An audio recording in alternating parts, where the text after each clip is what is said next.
Now, here's where I'm going to make you feel a little bit better because I'm giving glowing reviews here to the Cleveland Cavaliers. And I do think they only have one shot in this series, and it's what I mentioned, attacking, right? Attacking the paint. But here's the truth, and we all know this.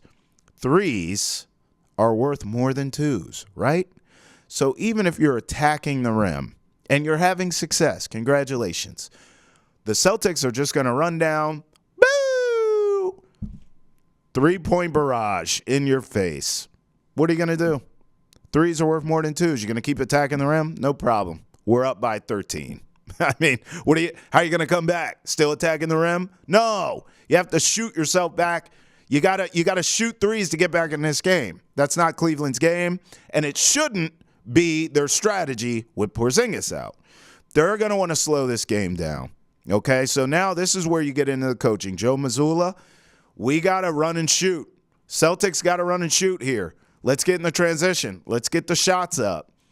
So ultimately, with that being said, I'm going to take the Celtics in 6 because I believe the Cavaliers' style, attacking the rim, trying to get these bigs in foul trouble, that's going to put a lot of pressure on the Celtics to shoot well in this series.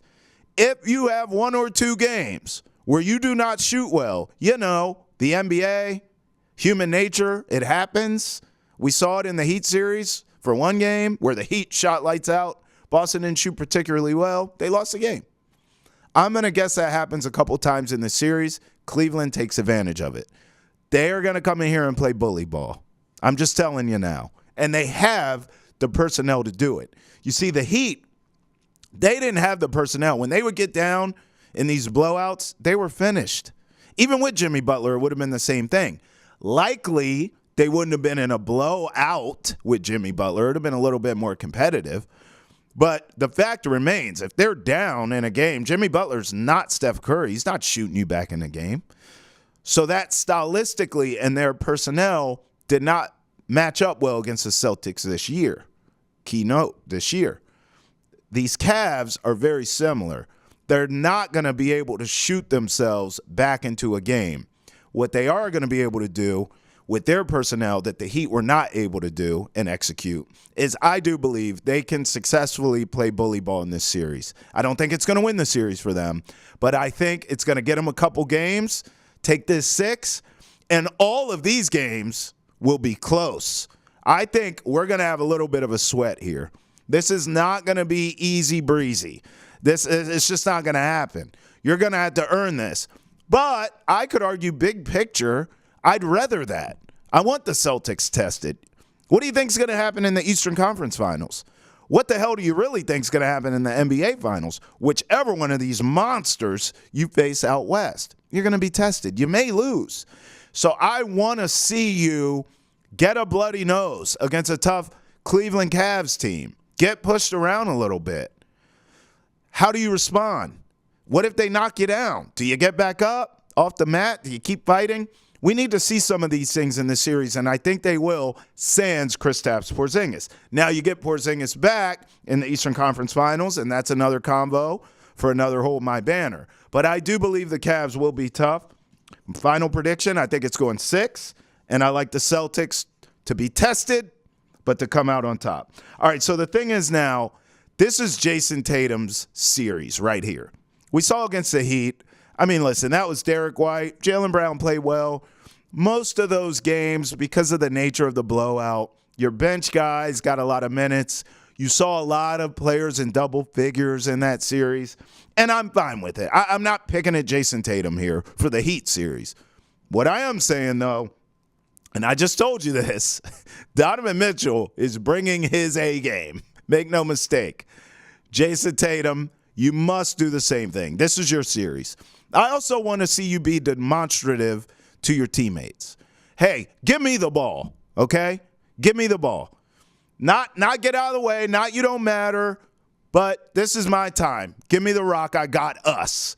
And then carry the Celtics. I believe he's up for the task. In fact, I was looking at these numbers. This is incredible stuff. Now, hear me out.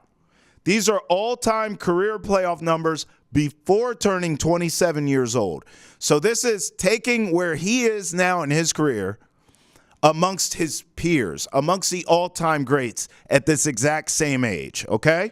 These numbers are staggering. Points. He's third all-time. Career playoff numbers before turning 27. He's third all-time. He's only behind, listen to these two names, one guy he idolizes, Kobe Bryant and LeBron James. By the way, we all think the Celtics should be making an NBA Finals run, right? If that happens, he'll be number one over both of these guys because he's close now. He's in third, but he's close now. Bron's home, R.I.P. Kobe. So he could easily be number one if the Celtics get to the finals. Rebounds, he's top 10. He's number 8. Could sneak in a 4 or 5 range maybe, but he's top 10. Top 10 in assists at 9th. Top 10 in steals and blocks at 19 and 17 respectively. I mean, these are insane. 3-pointers made, he's second all time, but he's 5 away from 1. Again, career playoff numbers before turning 27 is a key here. I mean, this guy is in rarefied air already all time at his age. So imagine if this is his series, which I believe it will.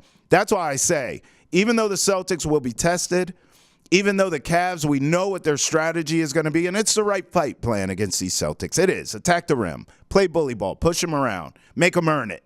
I think they earn it. I think the Celtics get it done in 6, but I think all games are close.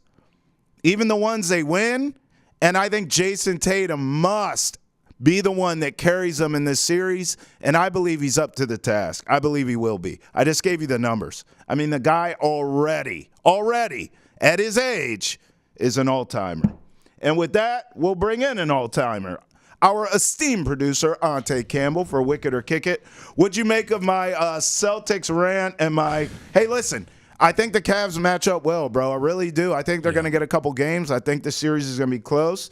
I think they can attack the rim without Porzingis in there. But in the end, threes are worth more than 2, Ante. I mean, if you're raining down threes, it's only but so much, paint attacking you can do. Yeah, I agree. I think your take is valid. My only concern is Jared Allen going to be there? He should. And if he isn't, this series is 5.